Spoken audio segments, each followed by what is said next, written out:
திரு ரவீந்திரன் துரைசாமி, இப்போ இருக்கக்கூடிய சூழ்நிலையில் எம்ஜிஆர் ஜெயலலிதா ஆட்சி அப்படின்றது சாத்தியமா? இப்போ அவங்க ரெண்டாவது இடத்த தக்க வைக்கிறதுக்கு போராடுறாங்க.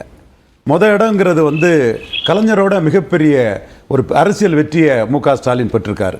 கலைஞரோட அவரோட இந்த வியூகமே ரெண்டாவது இடத்துக்கு தான் சொல்றீங்களா? ரெண்டாவது இடத்தை தக்க வைக்க அந்த வியூகம் தான் நடக்கும். ஏன்னா திமுக அண்ணா திமுக என்று ஒப்பீடு வழக்கமாக எல்லாரும் சொல்றது ஒரு வாடிக்கை தான். ஆனால் கலைஞர் ஸ்டாலினுக்கு இந்த மதிநுட்பத்துக்கு ஈக்குவலே இல்லை. அவர் அவசரப்பட்டு கோபப்பட்டு கூட்டணி கட்சிகளை எரிச்சல் படுத்தி அப்படி பல தோல்விகளை சந்தித்த ஒரு தலைவராக தான் அவரை நான் பார்க்குறேன். இவர் நிதானமாக இப்போ கார்த்திக் சிதம்பரம் பேசினா கூட அது அவங்க ஸ்பேஸ் கொடுத்து, திருமாவளவன் ஸ்பேஸ் கொடுத்து ஒரு அணியை இன்டாக்டாக கொண்டு போய் இல்ல தக்க வைக்கிறது அப்படின்ற வார்த்தை எங்க இருந்து வந்தது? எப்படி பார்த்தாலும் திமுக அதிமுக இந்த ரெண்டு தான பைபோலர் பாலிடிக்ஸ்ல இந்தியா ரெண்டாவது இடத்துக்கு இல்ல நம்ம யதார்த்தத்தை தரவுகளின் அடிப்படையில் பார்க்கணும். இந்தியா அலையன்ஸ் வர்சஸ் என்டிஏ தான் மு.க. ஸ்டாலின் சொல்லக்கூடிய நரேட்டிவ். திமுக தொடர் வெற்றியில புரட்சி தலைவர் புரட்சி தலைவி முத்தமிழ் அறிஞர் பெறாத வெற்றியை பெற்றிருக்கூடிய ஸ்டாலினுக்கு நரேட்டிவ் 2026 சட்டமன்ற தேர்தல். அதுக்கு நரேட்டிவ் என்டிஏ வெர்சஸ் காங்கிரஸ் கிடையாது. நிச்சயமா அந்த இதைத்தான் ஸ்டாலின் முன்னெடுத்துட்டு போறாரு. நீங்க கிடையாதுன்னு சொல்லுங்க, உங்க உரிமை. வெற்றி பெற்ற அந்த வெற்றியாளர் இந்தியா கூட்டணி வெர்சஸ் என்டிஏ தான் கொண்டு போறார். அவர் கூட்டணி தான் வெற்றிக்கு அச்சாணின்னு எல்லாரையும் சேர்த்து வச்சு பேசுறாரு. கலைஞரோ புரட்சி தலைவியோ முத்தமிழ் மக்கள் திலகமோ போட்ட பிச்சை இவர் பேசல. அது ஒரு எலக்ட்ரல் ஃபார்முலா சார். அது உங்களுக்கு அந்த எலக்ட்ரல் மக்கள் சட்டமன்ற தேர்தலில் யாருடைய முகம் பார்த்து வாக்களிக்கிறாங்க, யாருடைய கூட்டணி பார்த்து வாக்களிக்கிறாங்க. சட்டமன்ற தேர்தலில் வெற்றி பெற்ற இதே அணிதான். ஸ்டாலினா எடப்பாடியா உதயசூரியனா ரெட்டலையா? இல்ல அந்த டைனமிக்ஸ் மாறிட்டு. எதன் அடிப்படையில் சொல்றீங்க மாறிடுச்சு? என்டிஏக்கும் அதிமுக இடையில வித்தியாசம் 5% தான். இதை பேலன்சிங் பண்ணக்கூடிய 8% இன்னொருத்தர் இருக்கிறாரு. ஸோ நான் களத்துக்குள்ள வராதவங்களை நான் இப்போ பேச வரல. அவங்களும் விஜயகாந்த் கமலாசன் மாதிரி சரியான வியூகம் எடுத்தால் நிரூபிக்கலாம், அது வேற விஷயம். இப்போ இருக்க களத்துக்குள்ள ரெண்டாவது இடத்துக்கு பேலன்சிங் 8% ஓட்டு இருக்குது. ஸோ ரெண்டாவது இடத்துல நாங்கள் வருவோங்கிற நம்பிக்கையில் தான் அவங்க இன்டாக்டாக இருக்கிறாங்க. கலைஞர் 2014 உள்ள என்டிஏ பொன் ராதாகிருஷ்ணன் உடனே கோட்டை விட்டார். இன்னைக்கு அந்த என்டிஏ அந்த வேட்பாளரையே அண்ணாமலை அனௌன்ஸ் பண்றாரு.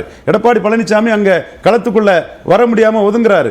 ஸ்டாலின் இந்தியா அலையன்ஸ் போட்டு தான் அந்த கூட்டணியை எதிர்கொள்றாரு. திமுக கூட்டணி நாங்க தாங்கிறது சொல்லல எந்த இடத்திலையும். வெற்றிக்கு அச்சாணி கூட்டணின்னு சொல்றாரு. மேலும் இந்த கூட்டணி உள்ள கட்சிகள் பெரிய பலம் உள்ள கட்சிகள் கிடையாது. காங்கிரஸோட பலம் வசந்தகுமார் மட்டும்தான் டெபாசிட் வாங்கினாரு. திருமாவளவனின் பலம் 0.7% தான். பட் நான் அவரை குறை சொல்லல.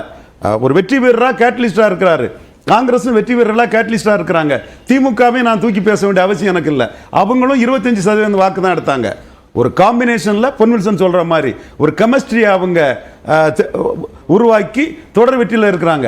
டிஎம்கேக்கும் ஏடிஎம்கேக்கும் இருக்கக்கூடிய ஓட் டிஃபரன்ஸ் அப்படின்றது ஒரு கேட்டலிஸ்டால நிரப்பக்கூடிய இடத்துல இப்போ இருக்கா? அவங்களுக்குள்ள ஓட் டிஃபரன்ஸ் மிகப்பெரிய அளவுக்கு வரந்துச்சு.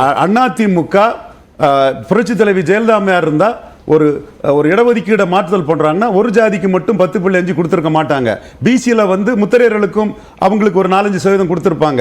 செங்குந்தர்களுக்கு ஒரு 3-4% கொடுத்துருப்பாங்க. விஸ்வகர்மாக்களுக்கு ஒரு 3% பிரித்து கொடுத்துருப்பாங்க. யாதவர்களுக்கு கொடுத்துருப்பாங்க. அவங்க ஒரு தாய் மாதிரி எல்லா ஜாதிக்கும் நம்ம கொடுக்கணும். எம்பிசியில் மட்டும் கை வச்சா தப்பு, பிசிலையும் இவங்களுக்கு கொடுக்கணும், இந்த குழந்தைக்கும் நியாயம் இருக்குன்னு பண்ணியிருப்பாங்க. அதை செய்யாம அருந்ததியர் உள் இடஒதுக்கீடு கொடுக்க முடியாது, மாநிலத்திற்கு அதிகாரம் இல்லைன்னு சொன்னவங்க தான் ஜெயலலிதா. அதுக்குன்னே கோர்ட்டு சரின்னு சொல்லியிருக்கிறாங்க. அதுதான் சொல்றேன். முன்னாடி தப்புன்னு சொன்ன அதே கோர்ட்டு இன்னைக்கு மாறி இருக்காங்க. முன்னாடி அதுலயும் ஒரு டிசெண்டிங் நோட் ஒருத்தர் கொடுத்திருக்காங்க. அந்த டிசெண்டிங் நோட்டோட ஜட்ஜோட 7 பேர்ல 6 பேர் ஓகே சொல்லியிருக்காங்க. ஒருத்தர் தான் டிசென்ட் வாய்ஸ். 6 பேர் ஓகே சொன்னாலும் அதுதான் இப்போ பிரிவேல் ஆகும். என்னமே அது நியாயமான இதாக தான் நான் பார்க்குறேன். கலைஞர் கொடுத்தாரு.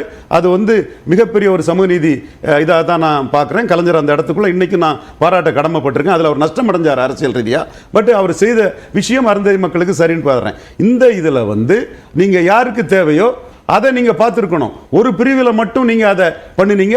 மற்ற முத்தரையர் யாதவர் செங்குந்தர் விஸ்வகர்மா போன்றவங்களுக்கு அநீதி இழைச்சிங்க. ஏன் நீங்கள் பிசியில் கை வைக்கலங்கிறது கேசி பழனிசாமி அதை சொல்லுவாருன்னு நினைக்கிறேன். அதில் பெரிய உள்கடக்க இருக்குது, பெரிய சதி அதுக்குள்ளே இருக்குது. இந்த மாதிரி செய்ததுனால தான் இன்னைக்கு எம்ஜிஆருக்கு அதிமுக, ஜெயலலிதாவுக்கு அதிமுகங்கிறத மாறி இன்னைக்கு வடபுலத்தில் திமுகவே ஒரு 5% வாக்கு குறைஞ்சி தோத்தாலும் மிக பலமாட்டு ஐயா எடப்பாடி பழனிசாமி இருக்கிறாங்க. அவங்க ரெட்டல இருக்குது. ஆனால் தென்புலத்தில் ரொம்ப மோசமாக இருக்கிறாங்க. மேற்குலையும் ஸ்டாலின் பிளஸ் செந்தில் பாலாஜி, மோடி பிளஸ் அண்ணாமலையால் பலகீனப்பட்டிருக்காங்க. ரொம்ப பலமாக இருக்கிறாங்க. ஸோ நீங்க பழைய காலத்து அந்த அரசியல் டைனமிக்ஸ் காஸ்ட் நியூட்ரல் மக்கள் திலகமும் முத்தமிழ் அறிஞரும் பண்ண அரசியல் இன்னைக்கு இல்ல. ஒரு த்ரெட் இருந்துட்டே இருக்கு அப்படின்னு நீங்க சொல்றீங்க. கண்டிப்பா டைனமிக்ஸ் மாறிட்டு ஏரியா வைஸ் தமிழ்நாடு மாறி இருக்கு. இது வந்து கூர்ந்து பார்க்க உங்களுக்கு தெரியும். நம்ம மேக்ரோவா மேம்போக்கா திமுக அண்ணா திமுக பேசிடலாம்.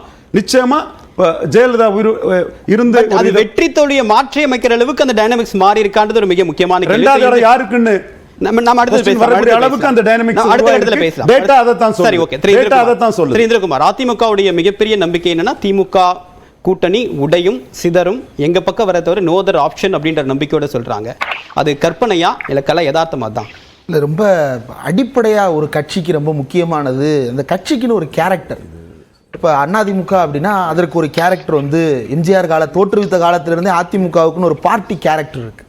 அந்த பார்ட்டியோட கேரக்டரை வந்து ப்ராப்பராக புரிந்து கொள்ளக்கூடிய ஒரு தலைமையால் மட்டும்தான் அதை அடுத்து கேபிட்டலைஸ் பண்ண முடிந்திருக்கிறது. உதாரணத்துக்கு இப்போ திமுகவுடைய இது வந்து முதல்ல காங்கிரஸ் எதிர்ப்பு அப்படின்னா அதற்கு என்னென்ன காரணம் எல்லாம் அவர்கள் வந்து ஆரம்ப காலத்தில் சொன்னார்களோ அதே காரணங்கள் அப்படியே இன்றைக்கு பாஜகவுக்கு பொருந்துகிறது. திமுகவினுடைய எழுச்சி அப்படின்றது அந்த இடத்துல ஒரு பெரிய மாற்றத்தை உருவாக்குவதாக இருக்கிறது. அதிமுகவை பொறுத்தவரையில் திமுக எதிர்ப்பு அப்படின்றது பிரதானமாக இருந்தாலும் கூட எங்களுக்கு திமுகவை எதிர்ப்பதற்கு வந்து பெரிய கரங்கள் எல்லாம் தேவையில்லை. நாங்கள் நினைத்தால் போதும் திமுகவை ஸ்தம்பிக்க வைத்து விட முடியும் அப்படின்றது தான் அதிமுகவினுடைய யதார்த்தமாக இருந்தது கடந்த சில ஆண்டுகளுக்கு முன்பு வரைக்கும். ஆனால் அது எப்படி மாறி இருக்கு அப்படின்னா பெரிய கூட்டணி அமைப்போம். இப்போது நடைபெற்று கொண்டிருக்கக்கூடிய கூட்டங்களில் கூட தேர்தல் தோல்வி குறித்து நடக்கக்கூடிய ஆய்வு கூட்டங்களில் கூட கவலைப்படாதீங்க, ஒரு மதசார்பற்ற கூட்டணி நம்ம அமைச்சு காட்டுவோம், சிறுபான்மையினருக்கு குந்தகம் இல்லாத ஒரு கூட்டணி நம்ம அமைச்சு காட்டுவோம். அப்போ வந்து அவங்க ஒரு விஷயத்தை அட்மிட் பண்ணிக்கிறாங்க, நம்மளால தனியாக நின்று திமுகவை காலி பண்ணுறது முடியாது அப்படின்றத அட்மிட் பண்ணுறாங்க. அப்படி அட்மிட் பண்ணும் பொழுதே ஒரு பாதி கேடர் பேஸ் வந்து பெரிய அளவில் மனத்தளர்வு அடைகிறாங்க. இதற்கு தாண்டி வந்து அதற்கு அடுத்து வந்து சப்போர்ட் பேஸா இருக்கக்கூடியதை வந்து உள்ள கொண்டு வர்றது இன்னைக்கு இருக்கக்கூடிய தமிழ்நாடு சினாரியோ அதுதானே. தனித்து நின்று வெற்றி பெறது அப்படின்றது சாத்தியம் இல்லாது. திமுகவுக்கு மட்டும் இல்ல, அதிமுகவுக்கும் அதுதான், பாஜகவுக்கும் அதுதான். அப்படிதான் நிலைமை மாறி இருக்கு.